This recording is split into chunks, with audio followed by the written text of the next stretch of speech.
Saudações, Tux e Duquesas Tricolores. Aqui quem fala é Duque Tricolor para mais um análise do GE.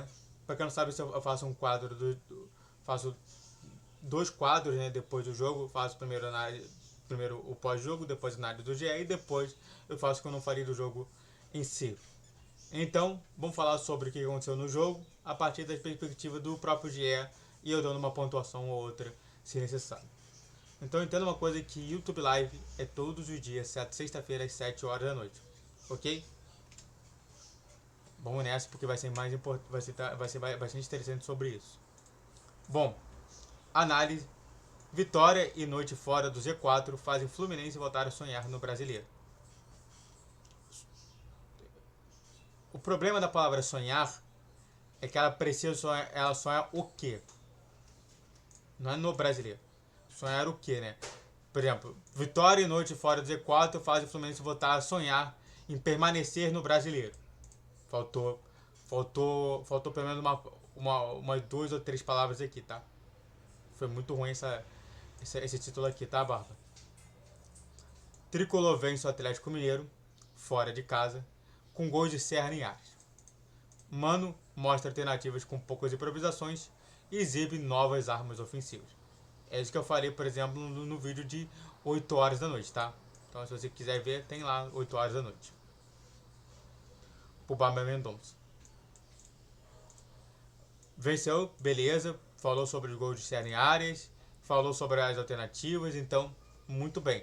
Muito melhor foi o subtítulo do que propriamente dito o título. Tá? Precisou melhorar aqui para falar mais coisas sobre essa situação, porque a palavra sonhar precisa de algo que continue, tá? Alívio. Em vez de colocar alívio, eu poderia ter colocado ufa. Ufa. Mas tudo bem, alívio, tá bom. Essa é uma palavra possível para resumir a vitória do Fluminense por 2-0 sobre o Atlético Mineiro nesse sábado pelo Campeonato Brasileiro. Não só pela chance de, enfim, deixar a zona de rebaixamento, a depender do desfecho da 24ª rodada, mas pela forma que a partida se desenrolou. Mano mostrou que tem cada vez mais condições de cumprir sua grande missão no tricolor: liderar a luta contra a degola e com novas armas ofensivas. Sim. Eu não acho que o desfecho vai acontecer de boa forma, não. Eu ainda acredito que o Fluminense volta para a zona de rebaixamento, não sei por que motivo, mas é importante ver que a gente está começando a sair daquela situação toda. É importante a gente ver isso. As surpresas começam na escalação, com 3 zagueiros entre os titulares: Felipe Melo, Thiago Silva e Thiago Santos. A escolha levou a crer que Mano optaria por 3-5-2, com Senna como uma ala esquerda. Na prática, os 3 zagueiros foram apenas pela posição de origem. Thiago Santos se posicionou como lateral esquerdo, com Guga fechando a linha pela direita. Samuel Xavier estava suspenso. Muito bem informado pela Bárbara Mendonça, né? Eu gostei muito disso, né? Só para mostrar, só para falar. Em tese era um 3-5-2, mas em diversos momentos a gente via que era um 4-4-2 porque o Senna pouco fechava. Então, sim, nenhuma coisa estava ali. Aliás, eu não sei se isso daí já era pensado pro jogo de hoje, né? Do jogo de hoje, não, do jogo de anteontem.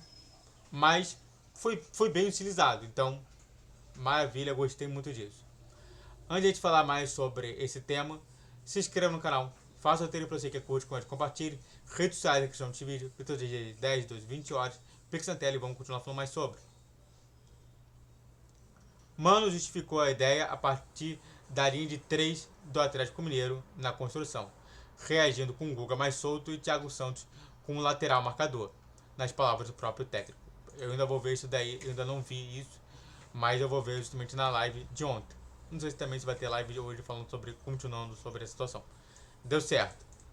Mérito para o treinador, que achou mais uma opção com graus pequenos de improvisação. Não foi grau pequeno não, foi bastante improvisação, né? Se a gente considerar que era um 3-5-2, Serna, que não ala, virou um ala. Ter linha de 3 também é uma boa improvisação, é uma grande improvisação. Você teria ali o Arias, que viram segundo atacante. Então, muitas e muitas improvisações. Não é poucas, não. Não é pequenas improvisações, não, tá? Essa mudança toda gerou muitas improvisações e muitas mudanças de gol. O primeiro gol do Fluminense saiu a partir do sucesso de Cão Elias numa dividida, logo após erro de passe de Bruno Fux. A Jorge Xeren achou Serna, que saiu em velocidade, e se ainda havia alguns questionamentos sobre a habilidade na perna esquerda, o peruano utilizou para finalizar sobre Everson, após driblar Bataglia e deixar o zagueiro no chão. Aliás, muita gente colocou o gol do Messi e o gol do Serna, né? Eu não quero falar nada não, mas não é muito bom pro Serna ter esses vídeos assim de comparação não, mas tudo bem. Foi um gol para expor em um único lance as características que eram destaque antes do acerto com o Serna no Fluminense. Velocidade em arrancadas e o bom desempenho indo para cima da marcação. Era isso que eu vi, por exemplo, no Serna. Por isso que eu falei que eu fiquei muito feliz quando o Serna jogou contra a gente e eu vi muito bem. Falei assim, cara, esse cara é muito bom, esse cara tem que ir pro Fluminense. E que bom, né? O lance acabou sendo a única bola do Fluminense na rede em um primeiro tempo muito positivo, que ainda poderia ter sido mais elástico. O próprio Serna ainda forçou uma boa defensiva na reta final, de Everson na reta final. O Atlético Mineiro chegou a empatar com Vargas aos 38, mas o gol foi anulado por impedimento do chileno. E muito bem anulado, tá? Sinceramente mesmo, eu acho que nem o VAR se manifestou. Sabe? O VAR nem se manifestou. Foi tão óbvio que o VAR nem se manifestou. Então, ele deve ter visto o bandeirinho, o bandeirinho falou assim, cara, não precisa ver o VAR. Eu bandeirei, ele nem viu o VAR, segue o jogo. E ninguém reclamou, então tá ótimo. Dentre os pontos negativos, destacam-se um novo cartão amarelo recebido por Ganso, cuja disciplina é tão consistente quanto seu alto rendimento tricolor em 2024. Felipe Melo, por sua vez, iniciou com um ritmo mais abaixo do restante do time, um panorama justificável, visto que essa foi a primeira vez que o capitão começou jogando desde que se recuperou de uma lesão na panturrilha. Para surpresa de muitos, o zagueiro não só evoluiu na segunda etapa, como também completou os 90 minutos. Pô, é até interessante a gente ver isso, né? Não tinha pensado nisso, mas de fato sim.